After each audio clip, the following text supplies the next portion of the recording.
Olá, boa tarde. Tudo joinha com você? Vamos dar continuidade aos princípios de autoridade que nós temos estudado. Hoje eu quero ler com vocês um texto que está no Evangelho de Mateus, no capítulo 28, é o último capítulo do livro de Mateus, versículo 18, 19 e o comecinho do versículo 20. Chegando-se Jesus, falou-lhes dizendo: é-me dado toda a autoridade no céu e na terra. Portanto, ide, fazei discípulos de todos os povos, batizando-os em nome do Pai, do Filho e do Espírito Santo, ensinando-os a guardar todas as coisas que eu vos tenho mandado. Nesse texto aqui, em que Jesus já havia morrido, ressuscitado, antes dele ascender ao céu, Jesus diz aos seus discípulos que toda a autoridade havia sido dada a ele no céu e na terra. Ele já tinha toda a autoridade no céu. E ele veio de uma forma legítima, novamente resgatar a autoridade sobre a terra que o primeiro casal, Adão e Eva, haviam perdido quando foram iludidos, ludibriados, enganados pelo diabo lá no Jardim do Éden. E aqui Jesus entrega essa autoridade para a sua igreja. Isso é muito tremendo. Ele diz: portanto, ide, fazei discípulos de todas as nações, batizando-as em nome do Pai, do Filho e do Espírito Santo, ensinando-as a guardar tudo o que vos tenho ensinado. É interessante que, quando Jesus foi crucificado, muitas coisas aconteceram por causa daquela crucificação. Jesus não somente foi ali para a cruz no nosso lugar, trocou de lugar conosco, o Filho de Deus se fez um pecador naquela cruz, para que nós, pecadores, nos tornássemos filhos de Deus. Foi uma troca. Ele também derramou seu precioso sangue ali para nos purificar, nos perdoar, cancelar toda a dívida que nós tínhamos contraído com Deus por infringir a sua lei. Jesus também ali nos deu uma herança eterna, a herança dos filhos de Deus, e também a salvação eterna, a garantia de que enquanto você permanecer nele, você, no dia da sua morte, está salvo, está totalmente restaurado e vai viver a vida eterna ao lado do seu Pai, ao lado de Deus. E uma das coisas que Jesus conquistou na cruz também foi essa autoridade que ele entregou para a sua igreja. Foi ali uma forma legítima de resgate dessa autoridade. E essa autoridade é muito importante para a igreja, porque nós damos continuidade como igreja àquilo que ele iniciou, a sua missão. Então nós recebemos de Jesus a autoridade sobre poderes malignos, para expulsar espíritos malignos que estejam atormentando a vida das pessoas.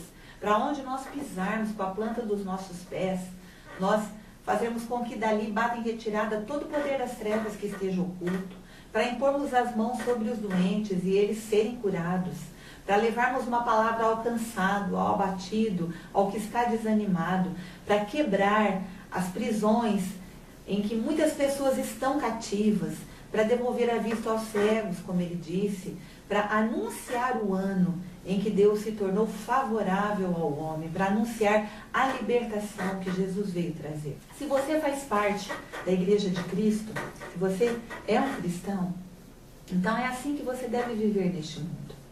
Você deve viver debaixo dessa autoridade, para que em todos os lugares aonde você for, aonde você entrar, onde você estiver vivendo, você seja um representante do governo de Deus nessa terra. Para que você seja uma bênção, para que você, assim como Jesus, traga para a vida das pessoas a possibilidade de uma transformação, para que você pregue o Evangelho, e o Evangelho é luz, é salvação, é libertação. Nós vivemos num país cristão, então falar de Cristo, falar do Evangelho, é uma coisa que às vezes se torna até comum. Mas Jesus também deu autoridade para a sua igreja, para que ela vá para os confins da terra, onde há muitos países em que nunca se ouviu falar de Jesus, onde nunca se ouviu falar de Evangelho, onde as pessoas vivem em sistemas que as fazem prisioneiras, em sistemas em que elas sofrem, em que elas não têm esperança.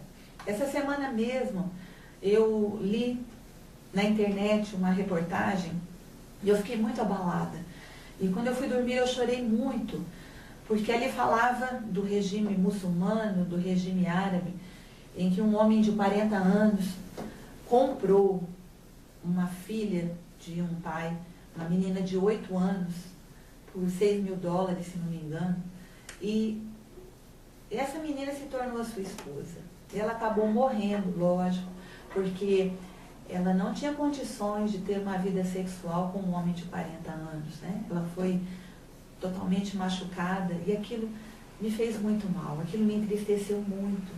Eu fiquei imaginando quantas crianças, quantas pessoas sofrem por causa de um regime que vive na ignorância, que vive na escuridão, de um regime onde não entrou a luz do Evangelho, onde não entrou a graça de Deus.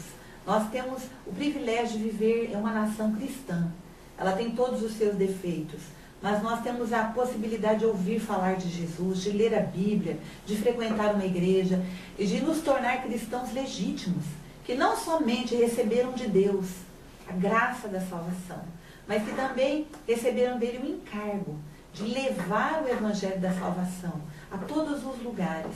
E eu agradeço a Deus por esses missionários que têm a coragem, têm a ousadia e usam a autoridade que foi recebida da cruz do Calvário para levar o Evangelho a esses lugares da terra, onde muitas vezes eles estão vivendo de uma forma difícil, onde muitas vezes eles são ameaçados, onde muitas vezes eles são perseguidos, onde muitas vezes eles abrem mão de todo conforto, simplesmente para falar para essas pessoas que vivem em trevas, que vivem na escuridão, que Jesus é real, que Jesus as ama, e que Jesus quer salvá-las, quer resgatá-las desses regimes humanos de autoritarismo, de tirania, de um exercício de autoridade errado, para a liberdade que Deus planejou para os seus filhos.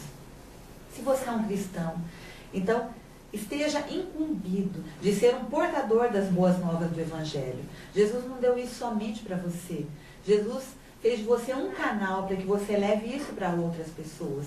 E quando eu digo igreja, eu não estou dizendo templo, não estou dizendo de edifício feito de tijolos, eu estou dizendo do organismo vivo, que a Bíblia chama de corpo de Cristo nessa terra. Do organismo vivo, que é um edifício espiritual invisível, de pedras vivas. Essas pedras são os cristãos. Essa pedra sou eu, essa pedra é você. Esse edifício está sendo construído e um dia ele estará completo. E Jesus virá como cabeça desse corpo buscar a sua igreja. Então, se você faz parte desta igreja, testemunhe, tenha a ousadia de usar a autoridade que lhe foi delegada na cruz do Calvário, que lhe foi confiada por Deus, para que você traga o reino de Deus, o governo de Deus, para a sua casa, para a sua família, para a sua cidade, para a sua nação, ou para os confins da terra.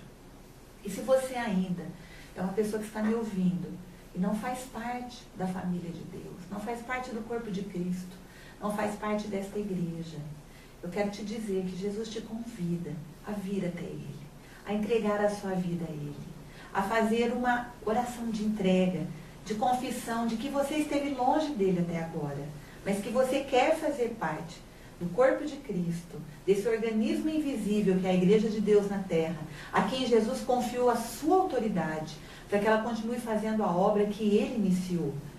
E também, eu tenho certeza que Deus tem um propósito para a tua vida. Deus tem um plano. Deus quer usar você como um canal de bênção para que você abençoe outras pessoas. Então, até amanhã, nós vamos dar continuidade ao nosso estudo sobre os princípios de autoridade e que Deus te abençoe ricamente.